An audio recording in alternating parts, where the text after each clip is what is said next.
Welcome, and you tuned in to another edition of Harmony Speaks. And I got to talk to y'all about Jim Jackson's comment, and I want to get y'all feedback and see what y'all think. Jim Jackson is one to believe that a lot of players in the NBA today are soft, emotional people. Recently, LeBron James, Kevin Durant, they have gotten upset or frustrated or bothered by comments on Twitter in relation to some of their posts. And Jim Jackson believed that those guys, due to having a lack of father and being raised by their mothers, make them soft. I totally disagree with that, sir. Nobody who can get in the positions that those men have put themselves in is nowhere near soft. They had to go through a lot of things just to get there.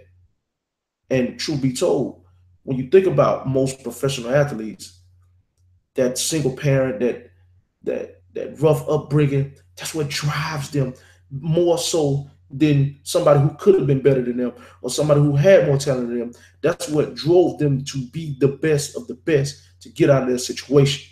I think what Jim Jackson is neglecting to pay attention to is that the social media is nowhere near compared to what it was when he played the game. I mean, you have regular people, me, you, your mom, your dad, your son, your daughter, can just reach out to these players. Now, if they choose to respond, that's on them.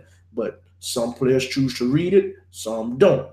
But still, these are people, millions of people's opinion about you personally. Jim Jackson, let me ask you a question. When you and Jason Kidd was going at it about Tony Braxton, how would you would have felt if people were saying, get rid of Jim Jackson, bum ass, serviceable ass, just so we could keep Jason Kidd and Tony Braxton, you do what you got to do to keep Jason Kidd in Dallas. How would you have felt about that when if somebody would have said that to you on numerous occasions, numerous opinions, everybody sharing the same thing?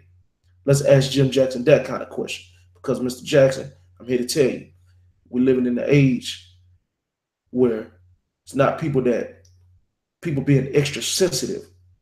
It's people being sensitive to how people really feel about them. They know. See, back in your day, you really didn't know. It was really word of mouth. You had to read it in the tabloid, read it in the newspaper, and that was really the opinion of the person who wrote it. Nowadays, nah, man.